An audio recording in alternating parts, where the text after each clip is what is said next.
Just before midnight on the 25th of October in 2023, emergency operators in Sydney, Australia received a disturbing phone call. Before hanging up, the caller told them they would find a dead body in a bathroom at a prestigious private school in the area. Minutes later, officers arrived to find a bloody crime scene and a killer on the loose. Hi everyone, welcome back to my channel. My name is Kimbyrleigha, and if you've never been here before, it's nice to finally meet you. I stumbled upon this case recently in my search to expand into international cases, and I was left wanting to know so much more. So I made it my mission to try to find out as much as I could about what happened in this heartbreaking and very gruesome murder. But before I jump in, I must thank our new sponsor for today. And if you're a parent that values your kids or your teen's safety, you're going to want to hear about this. Gab is sponsoring today's video, and if you've never heard of Gab, they make safe smartphones and watches for kids, teens, and tweens. It's back to school season right now, and if your kid is anything like my 12-year-old, they want to be able to communicate with you and, of course, all their friends via group chats, video calls, and text. But if you're anything like me as a parent, it can be scary to just hand your child a device, not knowing what they're going to stumble upon, and that's why I got my daughter the brand new Gab 4 Pro phone. It just launched and it has more features than ever before. And I have to say, I love this phone. It's a premium quality smartphone with a bright, colorful 6.5-inch display, 128 gigabytes of storage, and a selfie and main camera. But what's different about the Gab phone is it has no social media apps, no internet browser, but it still has things you want, like GPS tracking enabled. You may not know this, but 45% of teens say that social media makes them feel sad or depressed. And I didn't grow up with the internet the way kids have access to it today in the palm of their hand. I can only imagine what it's like for them, and who knows what they're seeing on social media or what music or videos they're looking up. And it's pretty scary to think of everything they can now do right from their phone. Well, Gab devices are made with kids and teens in mind, and their goal is to keep them safe but connected. They don't just make phones either, they make smartwatches too. It's everything that kids want with the safety and control that parents want. My daughter loves listening to music while she does chores or her homework, and the Gab Music app allows her to stream clean music so she can enjoy her favorite songs, and I can be sure that she's not listening to anything that I would not want her to hear. Not only that, there are a ton of third-party apps that I can approve to be installed on her device. It's really simple. I just go to my Gab account online, and I can use it to search for a particular app Shyla wants, like Duolingo, for example. I can look through all the warnings before approving it for download. If I'm okay with everything, I click add, and this will add the app to her Gab device. Kids also get unlimited talk and text with the Gab Messenger app, plus video calling, which we use a lot throughout the day to check in and just chat about what we're doing. But Gab Messenger is different because it blocks high-risk messages or sketchy content that may contain things we don't want our kids to be exposed to, like nudity, for example. This app is exclusive to Gab phones, and my favorite part is I have the companion app on my phone where I can set up different controls and to be alerted to anything questionable before it ever reaches my child's phone, unlike other safe devices that only alert you after something has already been accessed. I'm very impressed with the quality of the Gab Phone 4 Pro. It takes great photos, it's got awesome sound, and I'm loving how many safeguards there are and extras like safe zones, where I can create different areas where Shyla's supposed to be. And if she ventures outside those locations that I've set up, I get an alert if she's not answering her phone, or she can't find it, because how many times has your kid misplaced their device and it's on silent? Well, I can send a sound that will play loudly to get her attention so she can text me back, or so we can find her phone. And I love that. She might not like it, but I do. I also love that the My Gab Companion app tells me how much battery life Shyla's phone has, and I can check her location anytime. I'm telling you, if your child has been wanting a phone or a watch or a smart device, or you've been wanting to get them one because you want to keep in touch with them with their safety in mind, you have to get a Gab device. And right now, Gab is offering a huge discount on phones and watches to new customers during their back to school sale. The best part? There is no contract required. Just go to gab.com/Kimber to get started. That's Gab, gabb.com/Kimber, gab.com/Kimber. Terms and conditions apply. And thank you so much to Gab for sponsoring today's video.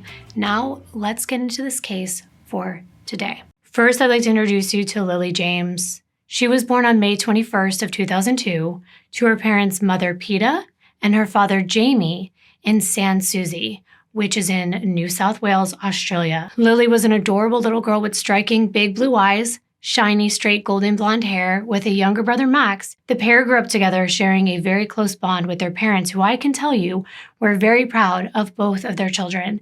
And whenever they were not working, Peta and Jamie would take Max and Lilie on memorable, relaxing, and fun-filled vacations.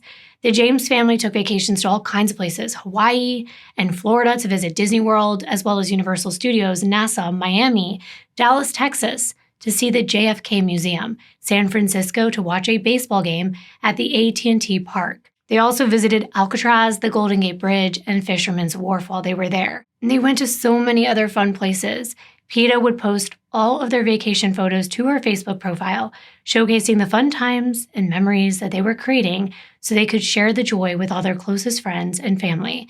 Peta also enjoyed sharing her children's accomplishments. Most of them were related to sports because even as a toddler, Lilie loved watching sports, and when she was old enough to take part in them, Lilie's parents enrolled her in swimming classes and competitive dance. Lilie took drama and dance class under the direction of dance teacher Alyssa Manera at Blakehurst Academy of Dance and Drama in 2006 when Lilie was only 4 years old. It wasn't long before her coaches realized that Lilie had what it took to be an accomplished athlete. But as she grew up, especially in a generation that had a lot more technology than the ones before hers, Lilie also liked being a typical teenager, which meant posting on her own Facebook profile.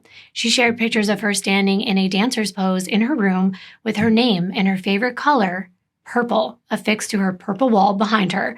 Whether it was a selfie smiling at the camera, showing off a new hairstyle, being silly and making funny faces, being cute, or having fun in the sun, Lilie would share. And like most teens, she liked One Direction, playing Farmville, and going on holiday to Coffs Harbour. It's known for its beaches and the Big Banana Monument and amusement park, where she actually ended up meeting a future schoolmate, Hosanna Athis. They were both there on vacation as very young girls, and after having a great time together, they coincidentally began going to the same school the following year, Danebank School for Girls, and they ran into each other there. They knew each other throughout the rest of their schooling, and they worked alongside one another on house festival events. Hosanna knew Lilie as a bright, joyful, vibrant young girl. That's how many people described Lilie. And while attending the all-girls school, Lilie excelled academically and in the various sports teams that she was a member of, including swimming, and then she began playing water polo. Danebank is a prestigious private institution where parents must submit an application for their child to attend, and then they're put on a waiting list. And then the girls go through an interview process, and after all that, if it goes well, they're offered a place at the school. It's about $30,000 to $40,000 a year for students to attend. However, they do offer scholarships for sports, among other things. They have an entire state-of-the-art indoor aquatic center where Lilie would practice swimming year-round, and eventually she began entering competitions for swimming as well as dance. And Peta shared a picture of Lilie with her second-place medal. For the Eisteddfod Ballet dance competition, she recited a monologue from Macbeth, and this was just a couple months after her 16th birthday. Lilie wrote the following on the school's website alongside a video of her performance. She said, quote, "I love creating pieces through physicality, and I like how it conveys a character's journey through movement rather than just speaking and relying on the dialogue and expression alone. I feel that Lady Macbeth reflects my dramatic side as well. It matches my personality and my style," end quote. She was so well-spoken for a teenager. And Lilie had just reached another major milestone a couple months before this when she passed her L test, a learner's driver's test, so she could get her learner's permit. And of course, an overjoyed Peta shared this to her Facebook, saying that Lilie passed her L test. Let the fun begin, with an emoji that looked in distress, and I'm sure a lot of parents can relate. It's a bittersweet moment when teenagers begin to drive. We're happy that they're becoming independent, but we also worry about their safety. When Lilie turned 16 in May, Peta had shared a number of photos of her from over the years with the caption that said, "Happy 16th birthday, Lilie. I hope the next 16 years are as eventful as the first 16 years. And it makes me sad knowing what I know is going to happen. That same year in the fall, Lilie's father, Jamie, began coaching Lilie's water polo team. He didn't even have any prior experience, and PETA joked that it might be his first and last time volunteering to take on this task. He didn't even know the rules, but he loved his daughter, and he knew how dedicated she was to the sport, and that's all that mattered. You could tell how much Lilie's mom and dad loved her so much. PETA shared lovely pictures of Lilie dressed up for her 10th grade formal dance. She looked stunning. Her makeup was done. She was wearing a black dress, heels, jewelry, and a beige clutch. She looked all grown up because she was.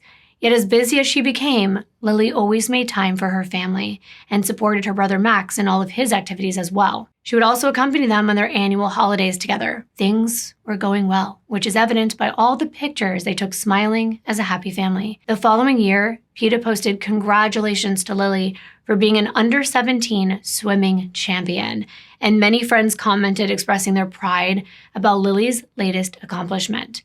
But it wouldn't be long before Lilie was an official adult, and as popular as she was with her friend group, it got bigger and bigger and expanded beyond her school. The legal drinking age is 18 in Australia, so Lilie began dressing up, going out, and enjoying herself with friends, having some drinks, dancing. She loved to dance and was outgoing and fun. After graduating high school at Danebank in 2020, Lilie enrolled in a bachelor's degree program in sports business at the University of Technology in Sydney.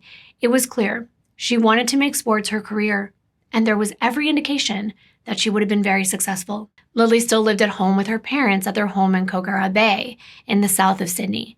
Though it was a 35-minute drive away from her campus, it was better than spending her own money for her own place at the time. And to help pay the bills, Lilie got a part-time job as a water polo coach and swimming coach at St. Andrew's Cathedral School, which is about a 6-minute drive from her college campus. St. Andrew's is an elite, private, prestigious co-ed primary and secondary day school from kindergarten to 12th grade. Students can choose from over 20 different sports and activities ranging from rugby, netball, football, hockey to fencing, cross-country running, chess, and ping pong. And in the summer, students compete in swimming, basketball, softball, water polo, and cricket in the ISA competition, which is exactly why it was a perfect fit for Lilie's first job out of high school. Lilie was a great coach because, one, she herself was a champion swimmer and had a lot of experience in water polo, but two, because of who Lilie was as a person. She was the type of coach who went out of her way to make sure that every single player on the team knew they were special and knew what their individual talents were. She would take the time to speak to each of them and make sure they knew how important they were to the team. The student she coached said that she could turn a training session full of hard work, sweat, and frowns into smiles and a lot of laughs.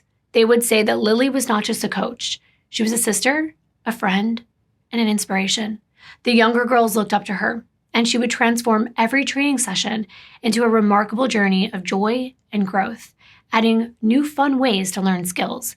Parents also loved Lilie. They thought she was a great representative for the school because she was kind, encouraging, and fun. She was known for turning the bus rides to and from competitions and events for water polo into enjoyable and inclusive experiences for everyone. She was dedicated to fostering a warm and inviting atmosphere, and that made every journey memorable. She was truly a remarkable young woman. Because she was so enthusiastic for water polo, it would ignite a fire in others, and there were girls that credited Lilie as the key reason for their love of water polo because Lilie was such an amazing water polo coach. She was always incredibly positive and supportive of everyone. She made a significant impact not just when it came to sports, but on the students' lives because of how encouraging and kind she really was. She loved to teach, and she loved helping others. There were girls and boys at St. Andrews that went so far as to say that they were privileged to have a coach like Lilie. She was juggling a lot of things: college life, studying, coaching 2 sports, spending time with family, and even joining a competitive water polo team herself. She had joined as a member of the South Wales Balmain Water Polo Club, but she still found time for herself, for her friends, and even for a little romance. While coaching at St. Andrews, 21-year-old Lilie met a colleague who was also a coach for the school, and they hit it off. 24-year-old Paul Tyson, a St. Andrews alumni that graduated in 2017, went on to become an assistant sports coach. By the fall of 2023, Lilie and Paul became more than just friends and colleagues. They started dating, and it seemed to be the perfect match. So let me tell you a little more about Paul, and I think you'll know why. Paul Tyson was Dutch. He was born in the Netherlands in 1999, and he was the only child to his mother Esther and father Stef. Paul was an easygoing child who loved watching and playing sports. Both of his parents were successful globe-trotting business executives who traveled frequently between their home in the Netherlands and Australia. From the very beginning, Paul had a privileged lifestyle. His father, Stef, worked for Vanderland. This is a manufacturing company that supplies things like conveyor belts, among other things, for airports, warehousing, and even the parcel distribution industry. As of 2015, more than 600 airports in the world use Vanderland's baggage handling systems, including 17 of the 25 largest airports. Stef Tyson was an industrial engineer with decades of experience handling large-scale projects and had extensive international business experience within Europe, the US, Taiwan, and Sydney, Australia, which is how his son Paul ended up living there. Paul's high-flying corporate parents would often take him with them on their business trips, but in 2014, Stef took a new position as a project director at Vanderland in Sydney, and his family relocated to Australia in 2015, where Paul completed his last 3 years of high school at the prestigious St. Andrew's Cathedral for 10 through 12th grades. As a student, Paul excelled at all things related to sports. Just like Lilie, he grew up watching and playing a number of sports, including hockey and cricket. Paul actually became the captain of the hockey team at St. Andrews, and as a senior, he was the school prefect.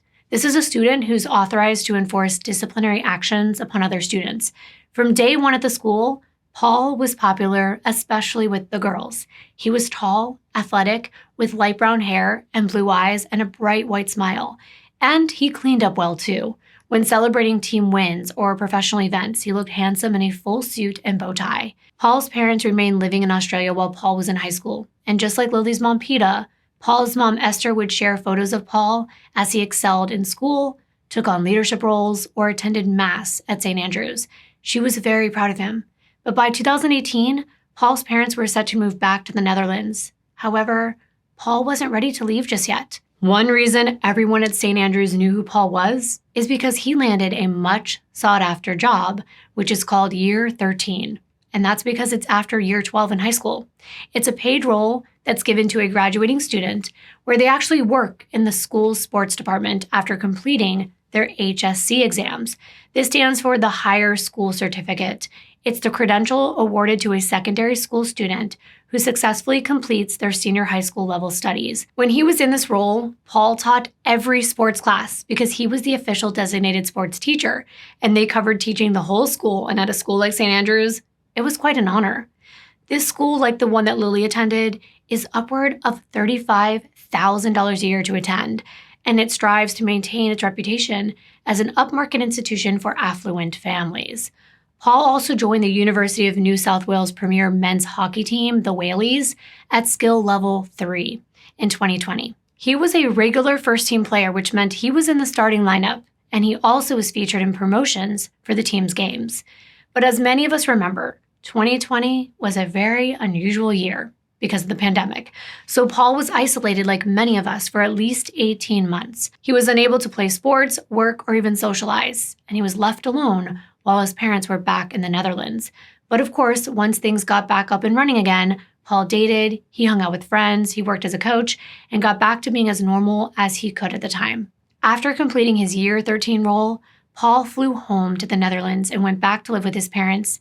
Then he took some college classes for about a year before deciding that he wanted to go back to the land he grew to love so much, Sydney, Australia. He had his mind made up.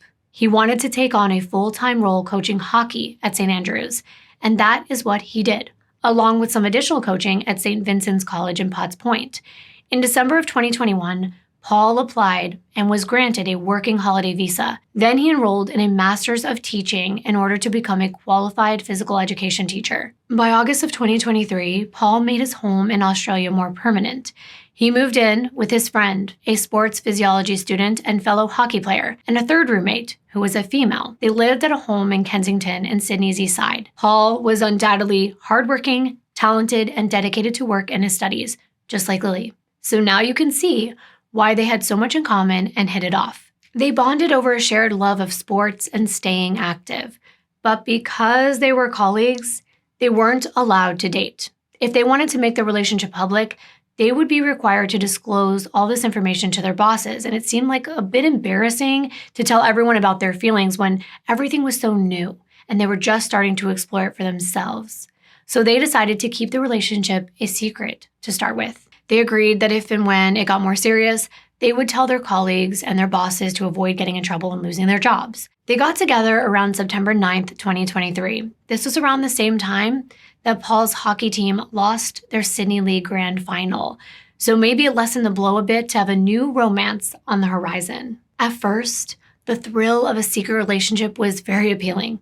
There's nothing like the feeling of knowing something that others don't know, especially during the early stages of a romance. And the two of them were having a great time together. And it wasn't a secret to everyone. As a matter of fact, just 2 weeks into dating, Lilie introduced Paul to her longtime best friend, Christina Averamis. Christina lived with her parents in a cliffside home in a very affluent part of Sydney called Vaucluse, and this is above the Diamond Bay Reserve. This area has incredible multi-million-dollar houses and a panoramic view over the Pacific Ocean. The couple was actually on their way to enjoy a nice stroll along the water at the Diamond Bay Reserve. Now, this is a very popular attraction. It has a boardwalk with a clifftop walk that has a beautiful view of the coastline. It can be a very romantic outing. Before heading out, they stopped by Christina's to catch up, and for Lilie to, of course, introduce her to Paul. They only spent about 10 minutes at her place before making their way to the reserve. No one could have known at that time that in just 3 weeks, tragedy would strike. Now let's jump to the week of October 23rd. The school's international baccalaureate students, I learned how to say it, I think, from the last video, they had just started their finals, and Year 12 students were getting ready to sit for their HSC exams. It was a busy week. Lilie and Paul both had a lot of tasks to take care of at St. Andrews for their respective jobs. On Wednesday, October 25th, Lilie had a coaching session with students, and then she needed to return some sports equipment to the gymnasium. She left her family's home and arrived at school and was expected to be back a little bit after 7:30 p.m. Her parents were expecting her that evening, but as time passed, they began to get worried, especially when she wasn't answering their calls or their text messages. By 11 p.m., Lilie's father, Jamie, was more than just concerned. He was convinced that something bad had happened to his daughter. It wasn't like her not to check in if she wasn't coming home, and the task that she had to do that evening shouldn't have taken more than a couple hours. So he reached out to the local police station to report that Lilie hadn't made it home, and he wanted to report her missing. But just an hour later, right before midnight, police get a chilling phone call. The caller, in an unemotional voice, says that he wanted to report a dead female at St. Andrew's School, which needed to be investigated. The operator's report gave very specific instructions to the responding officers. It stated that an informant said, "There's a body in a bathroom on the right-hand side in the reception area, through reception and to the left." The informant also said he was there a couple hours ago and it was a female's body. Wow.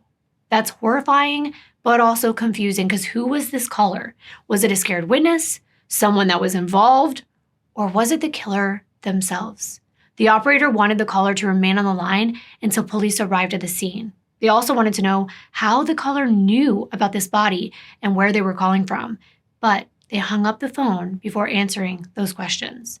While police didn't waste any time, they rushed to the scene where they followed the instructions and made their way to a staff bathroom inside the school's gym. When they went inside, they were confronted with a gruesome, bloody bathroom stall with a brutalized body of a young female lying on the floor. One of the responding officers said that it was the most violent crime scene he had ever been to. It was clear that the woman sustained serious head injuries.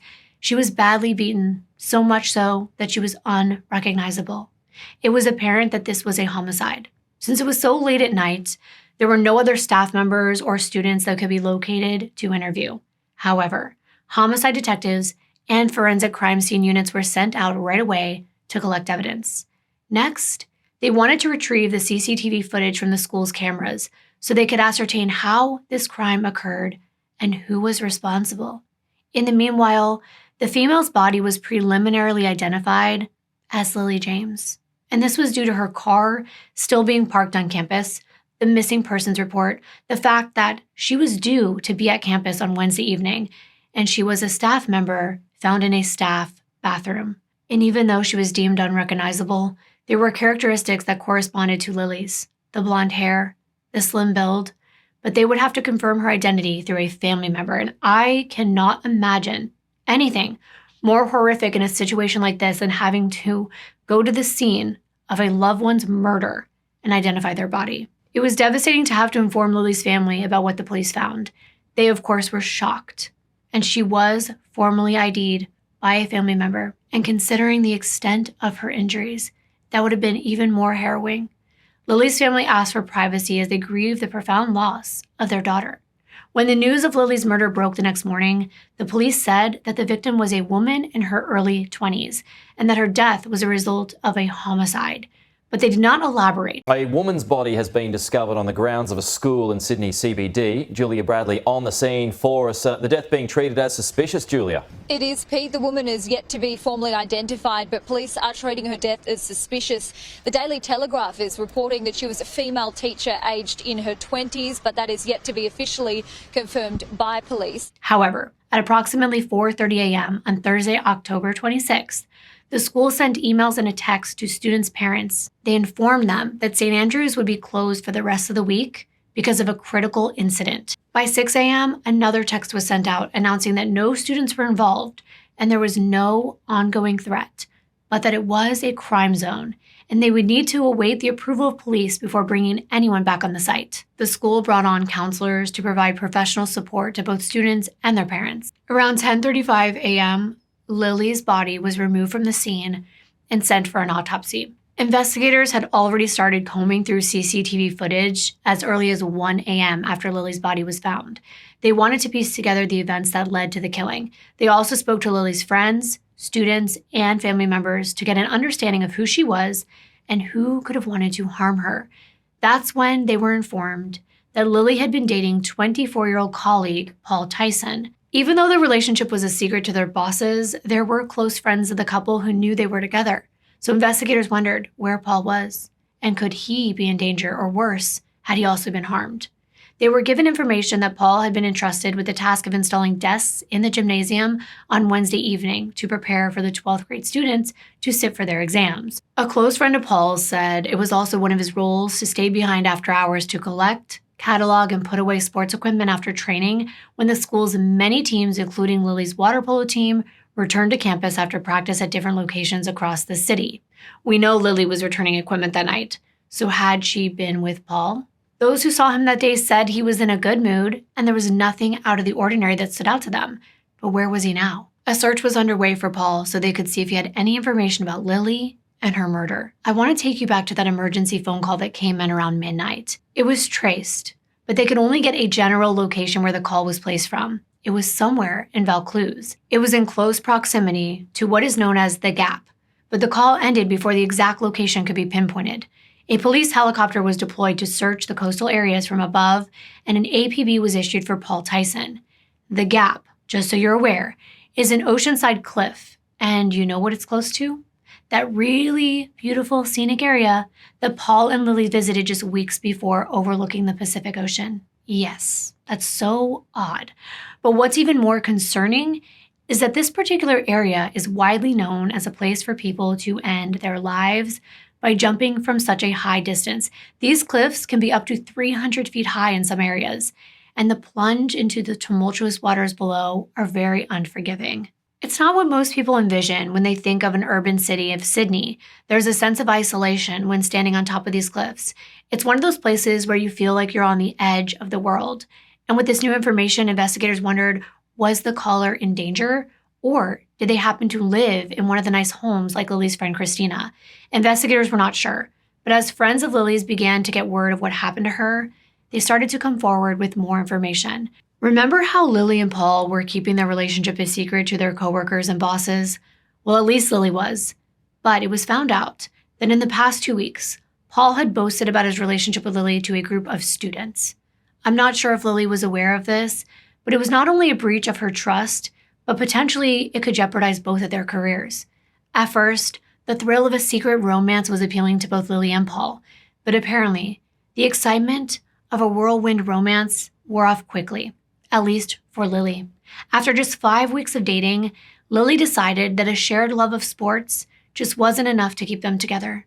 They tried, but in the end, Paul wasn't the one for Lilie, so she decided to let him know her feelings. When she broke up with Paul earlier that week, Lilie assured him there wasn't anyone else, there was nothing wrong with him, she just didn't feel the same way about him, and she didn't see a future for them. Even though they weren't together anymore, they knew they still had to work together as members of the sports faculty. But Lilie made it clear their breakup wasn't going to affect their professional roles. But Paul didn't feel the same way. He wanted to be with Lilie, and it was clear he wasn't used to hearing the word no, and he wasn't used to not getting his way. He was humiliated by her rejection. He wasn't the type of person to be turned down, and it didn't seem like he was taking this very well. Now investigators wonder if he had a motive to hurt Lilie. If you aren't aware of this, the most dangerous time for a woman is when they end a relationship. So investigators wondered if Paul had decided if he couldn't have Lilie, then neither could anyone else. Lilie's murder had occurred just a couple days after their breakup. Investigators became aware that earlier that day on Wednesday, Paul had borrowed a 2003 silver Lexus sedan from one of his friends. And by 10 a.m. on Thursday, the police had identified more information about Paul, including his home address. They also reviewed CCTV footage from the school parking lot, which gave them the license plate details of the silver Lexus that he'd been using that day. The footage gave them a more specific timeline of events. Paul and Lilie arrived at the school the prior evening, just a few minutes apart. They parked their cars in the staff parking lot and walked inside the school's gymnasium. So now investigators know they were together prior to the murder, and there was still a lot of CCTV footage to comb through from the school's interior. As part of the investigation, Paul's rental, a cramped, semi-detached home in Kensington, was examined by forensic technicians.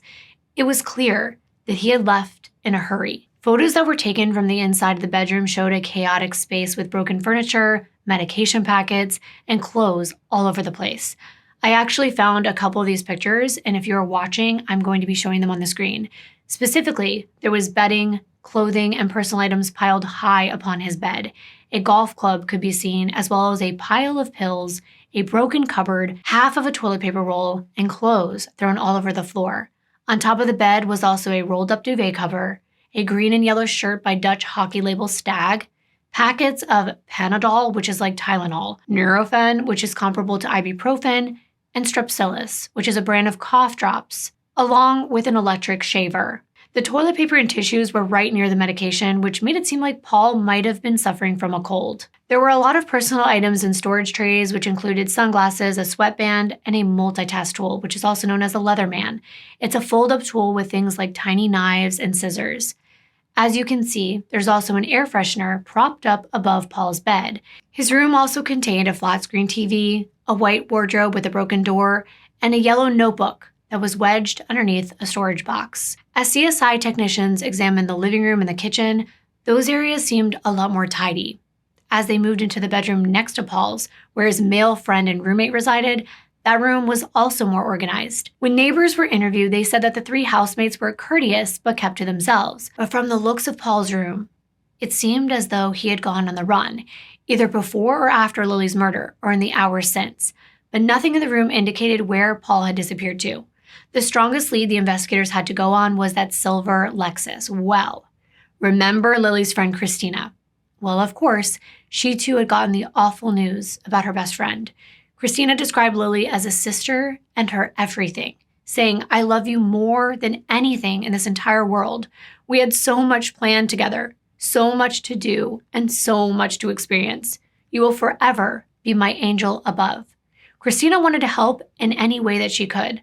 So when she heard through the media and investigators that the caller who reported Lilie's body had called from around the location of Christina's home, she and her father began to scrub through their camera footage at their home, hoping it may have caught something of evidentiary value. One of the cameras was positioned so that it captured the family's driveway, as well as the road right outside their home, Chris Bang Cress, in Vaucluse near Diamond Bay Reserve. Sure enough, as they scoured the footage, they saw a silver Lexus drive down the road in front of their home at 8:47 p.m. on Wednesday night, just hours before the call was made about Lilie's body. This location is approximately 7 miles from St. Andrew's School. The camera captured a man dressed in black driving the Lexus and arriving on the street, then stopping at the end, parking the car and turning off the lights. It appeared as though the driver sat inside the vehicle until around 9:03 p.m., when there was movement outside the driver's side, which for Australian cars is on the right. You can see this person if you're watching. Look closely and I will blow up this portion of the footage. Upon further examination, it looked like the person was going through the car and retrieving some items before closing the door and walking away from the car towards the sidewalk. As the footage keeps rolling, the person dressed in dark-colored clothing continues walking down the sidewalk in the direction of Christina's house. I'm going to circle them on the screen and play the video at a higher speed until they get closer to the camera and are easier to be seen. Here they are, casually walking past Christina's house and continuing down the sidewalk near the tree line. I'm going to take you to the road on Google Maps and the exact sidewalk where this is located. Here's that road, and Christina's house is on the right. This sidewalk leads right to one of the boardwalks that overlooks the cliffs where Lilie and James went 3 weeks prior. After about 5 minutes, the cameras capture the person walking back in the opposite direction at 9:12 p.m. This time, it appears as though they're looking at their phone. You can see it illuminated in their hand. They kept walking until they get back to the Lexus. Then they open the door and get inside. But they don't go anywhere until about 30 minutes later, around 9:49 p.m., when the lights go back on and they pull away. Because of the Lexus, and knowing Paul had borrowed that exact same type of car the same day, investigators assumed this was Paul seen on these videos. With this lead, the investigators go to this location to see why Paul would have gone to that area to begin with, an area he had just become familiar with in the weeks leading up to his ex-girlfriend's murder. When they retraced his steps, they realized he only went about 500 feet. And guess what was at the end of that sidewalk, just before the boardwalk? A trash bin. Recall that it appeared that Paul retrieved something from the car, walked down to the end of the sidewalk, and then walked back? Well, investigators assumed he was most likely getting rid of evidence. And when they looked in that trash bin, they found a hammer inside. However, this hammer looked brand new, like it had never been used. It didn't have any blood on it or any evidence that it was involved in a gruesome killing, but it was still relevant to the case, so it was collected for analysis. When Christina and her father were questioned about Lilie and Paul's visit at their home 3 weeks earlier, they said that they seemed like any other young couple, and there were no signs of trouble in their relationship. Once the Lexus was identified from Christina's home video cameras, police helicopters were sent out to that location, and from overhead, they were able to identify a vehicle matching the description. It was parked right up the street on the same road near the gap on Chris Bancrest Street. Investigators then rushed to the site and the area was cordoned off while forensic technicians scoured this location to search for evidence. They were looking for anything which could be connected with Lilie's murder and also information that could lead them to finding Paul, since they knew he was driving that vehicle last. They were successful in the first count, but not on the second. In the area around the Lexus, police conducted a line search and discovered items that were believed to be related to Lilie's murder. Now, I was able to determine that this was the exact location that was searched by looking at pictures of the Lexus being towed away. Then I matched the house and the fence in the background to this part on Google Maps. It's right here at the end of Christina Street, right past the bend. In this area close to the cliffside, they found bloody clothing, as well as a pair of Apple AirPods and a backpack containing personal items belonging to Paul. Each of the items was carefully photographed and collected in brown paper bags as evidence, but there was still no sign of Paul himself. However, there was a running theory. They thought that the clothing they found were Paul's, and he had been wearing them before he stripped them off his body and jumped off the side of the cliff to the jagged rocks below, covered by the darkness of the night, after making that call to inform authorities about Lilie's body. After several hours combing through the scene, investigators had that Lexus towed away to the police impound. Meanwhile, a police helicopter was sent out and continued to make several coastal searches. They wanted to establish whether Paul had jumped from the cliff into the waters of the Pacific Ocean below. They also set up a police rescue tent nearby. After hours of flybys, the air search found nothing and was called off. Just before noon on Thursday, the police issued a statement and they identified Paul Tyson as the man they wanted to talk to in relation to Lilie's murder, and it was then revealed that Lilie had ended their relationship a few days before she was killed. Well, look, we're currently looking for a person, a male person, also in his early 20s, who we believe can assist us with this investigation. We also believe he is also employed by the school. At this point, people who had interacted or known Paul came forward with more information. One student reported that he had a wandering eye and a flirtatious personality, which unsettled young girls on the sports teams at St. Andrews. A second student said that he was a creep who was very flirtatious with the girls. And a third person said that Paul was upbeat on the day of Lilie's brutal death, and that he was looking forward to coaching hockey the following day at St. Vincent's across the city. But by now, the investigators had seen the interior CCTV footage from St. Andrews. At 7 p.m., Lilie headed to the staff bathroom, and right behind her was Paul Tyson. He followed her inside. An hour later, he walked out of that bathroom alone, and Lilie never reemerged. It's clear what happened in that hour. Paul had brutally beaten her to death. Police are tonight hunting for an employee at a Sydney private school suspected over the brutal murder of a colleague inside the CBD campus. 21-year-old Lilie James was attacked at St Andrew's Cathedral School, with officers finding her body after she didn't return home. Her smiling face paints the picture of a happy, carefree young woman. But Lilie James's life has been cruelly cut short, ended in a brutal murder in a school bathroom. His weapon of choice was most likely a hammer, not just because of the damage that was inflicted upon Lilie, and not even because of a hammer located in that trash bin near the gap, but because at 5 p.m. that evening, a second hammer was found concealed in Paul's personal items inside the Lexus, along with his cell phone, both of which were collected for further analysis. It was clear from the blood on the hammer inside this car that it was the murder weapon used to kill Lilie. Once Paul's phone was in the possession of investigators, they saw that he texted Lilie on Wednesday, and he asked her if they could have a talk at the school that evening. She was going there anyway, so she agreed to meet with him. Why? Well, maybe because she didn't think that Paul was capable of hurting her, or she might have thought the school was a neutral territory where there were cameras and staff members around, so it would offer her some protection if things went south. Or maybe she didn't even consider the possibility that Paul might have sinister intentions. After all, they had only been dating for 5 weeks, and he had never indicated a tendency for violence as far as anyone close to him or Lilie knew. But sadly, the school offered no protection for what Paul had in mind. It will never be known what Paul said to Lilie when they met in that gymnasium. Maybe he begged her to take him back, or try to convince her that she made a mistake in dumping him.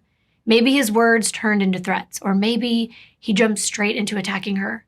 It doesn't matter, because an hour after Lilie and Paul met in that gymnasium, Lilie was dead.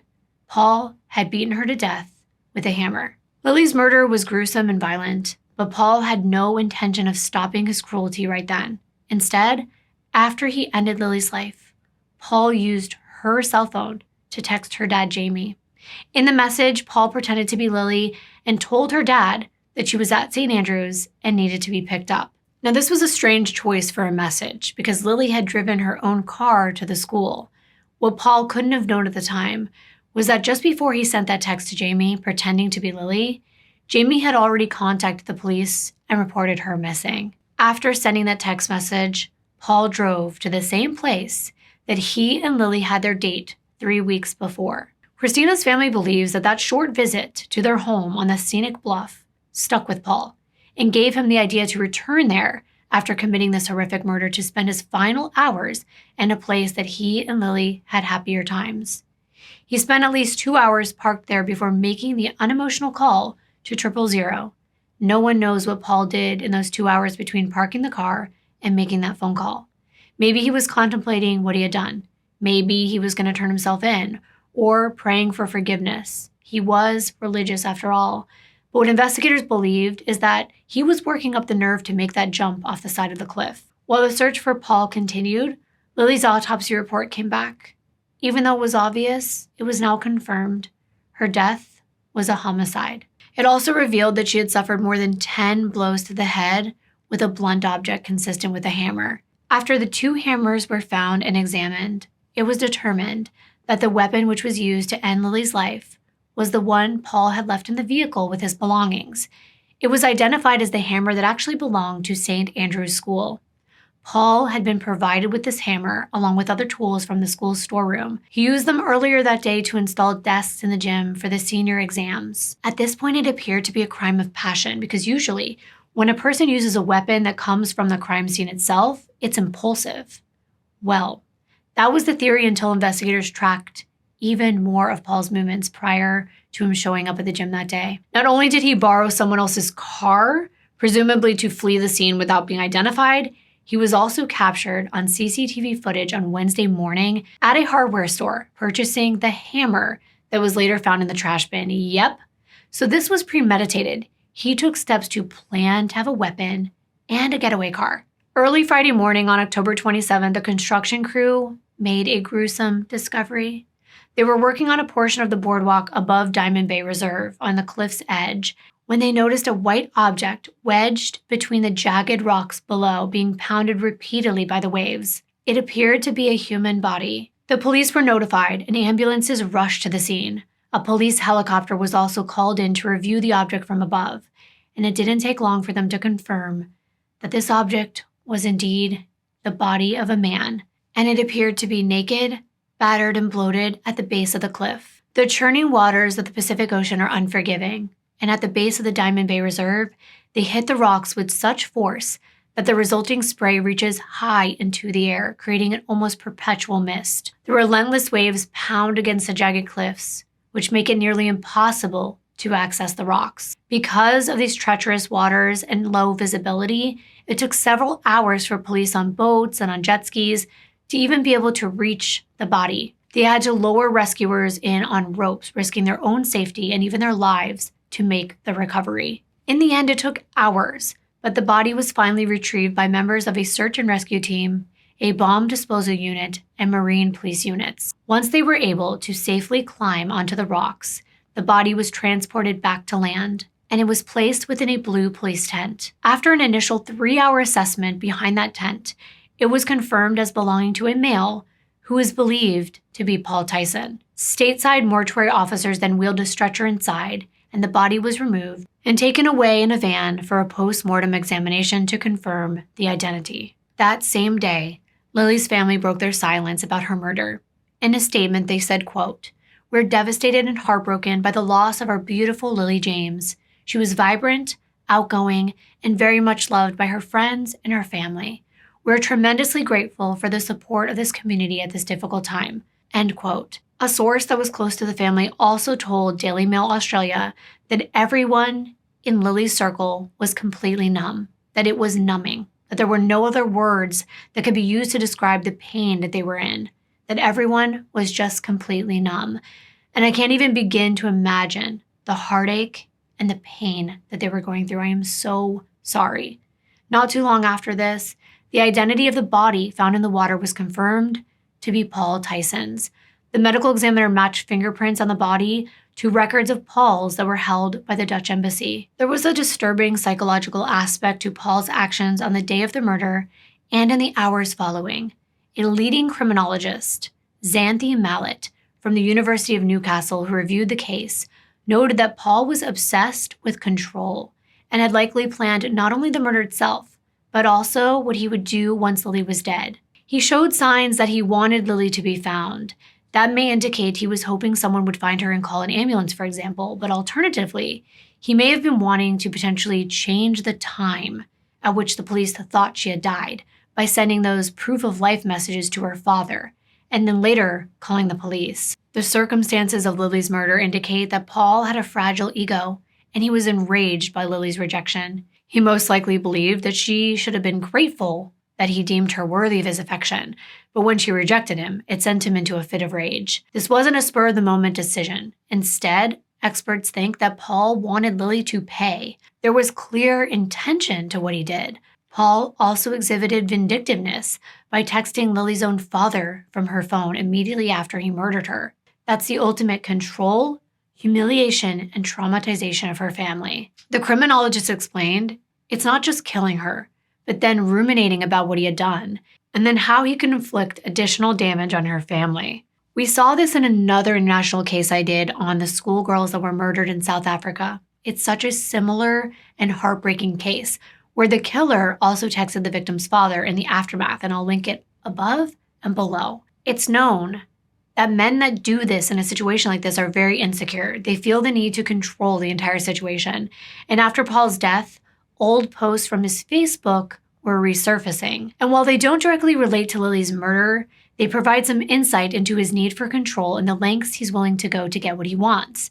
Back when Paul was applying for that extension for his working visa, he was a member of a Facebook group dedicated to foreigners living down under. In a post that he made in the group, which I found and I will put up on the screen, he said he'd been waiting to hear back from the government department responsible for issuing visas. He decided that the best course of action was to email the case manager every single day to try to get his paperwork prioritized. So essentially, he's harassing and bombarding this person in this department. The post was from December 14th, 2021, and it says, quote, "Hi all, just want to spread some good news. Applied from Europe for my second working holiday visa last Monday and got it granted today, December 12th. I emailed the working holiday department every day after I applied, and my guess is that maybe this might have actually helped. Just want to give you some encouragement to keep on hoping. They're definitely approving new applications now," end quote. It might seem like an innocent post, but just note, if this is how he interacts with a government department, imagine what it might have been like to be his partner or someone he wanted something from. The bombarding, the nonstop emailing every single day. It's likely that at some point during Lilie and Paul's very short relationship, Lilie got a sense that something just wasn't right with him. Maybe he messaged her too much or demanded she told him what she was doing at all hours of the day and night. These type of behaviors are pretty typical of people who might have the potential to harm others. Oftentimes, these type of people come across as loving and affectionate in the early stages of a relationship. They may love bomb their partner, shower them with gifts and compliments, but there is also an underlying sense of control. They might be coercive or use their partner's emotions against them before escalating into physical and financial control. People like Paul, who aren't used to being told no, can become enraged and might demand that their partner see less of their family or their friends or cut them off entirely to gain even more control. They also use gaslighting as a form of control over their victims. I'm sure you've seen this in many cases when it comes to narcissists. But because this case didn't go to trial, we will likely never know exactly what the relationship between Paul and Lilie was like. But it doesn't matter. Lilie's instincts told her to leave him. And after just 5 weeks of dating, it shouldn't have been hard for either Paul or Lilie to just move on. But rather than do that and be strong, Paul became a killer, which shows he was weak and a coward. Women are the most at risk of death in the 2-week window after breaking up with a narcissist or an entitled and controlling partner.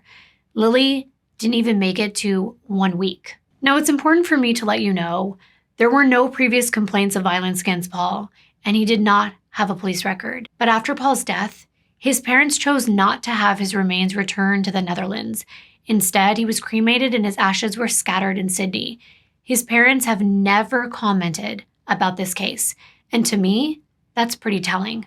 But without you thinking that I'm sympathizing with a killer, I do have compassion for his parents as a parent myself. His parents did lose him, the boy they raised and loved. That loss is still real, deep, and heartbreaking, even if he did do something as horrific as this. It makes me realize how fragile people can be on the inside, and it is sad that Paul didn't know a better way to cope with rejection. Was it nurture or nature, you might ask, or both? Was it a result of his privileged lifestyle, underlying narcissism? We can't know for sure. But what's clear is that Paul did have a sense of entitlement to Lilie's affection, and it brought the spotlight back to an epidemic in Australia. In 2023, Lilie was the 41st Australian woman to die at the hands of a current or former romantic partner. And by the end of that year, at least 64 women were dead for the same reason. I think this next part is so important to mention. I try to make sure we learn something from these cases and that there's a message to take away from them. As the conversation about fatal domestic incidents increased after Lilie's murder and people began looking into Paul's background, a disturbing theme began to emerge. But it wasn't about Paul's own behavior. It was about the school where Lilie and Paul both worked. It turned out Paul was far from the first violent former student or teacher at St. Andrews. Diving into the school's troubling history was sparked in November of 2023 when the former principal of St. Andrews School, a Dr. John Collier, came under fire for comments he made about Lilie's murderer, Paul Tyson. It was in a school newsletter. He wrote, quote, "Paul Tyson was, in everyone's estimation, an absolute delight. I knew him years ago as a fine student, a prefect, a role model. He was not a monster. Rather, in the last 5 hours of his life, he committed a monstrous act." End quote. Now this man, Dr. John Collier, continued by telling parents of students at the school that they should forgive Paul. Remember, this is a religious institution, but he said, quote, "Forgiveness literally is from the divine," end quote. The newsletter was shared online by a parent who felt that these comments negated the seriousness of what Paul had done. Here was the principal saying that this killer was a good guy that just made one bad decision. Really? That one horrific and selfish decision ended the life of an innocent person forever. So parents and online communities immediately started to react to this newsletter, and that's what prompted a former student to come forward and talk about other instances where Dr. Collier had asked people to forgive and forget, to just sweep things under the rug. Back in 2013, a male math teacher at that same school was outed for filming up the skirts of female students and colleagues. Yes, it's true. Some of these children were as young as 13-year-olds. The teacher was arrested after a member of the public actually witnessed him filming up the skirts of a woman at a train station. And then when his phone was examined by police, they found recordings of several other incidents of females being recorded inappropriately.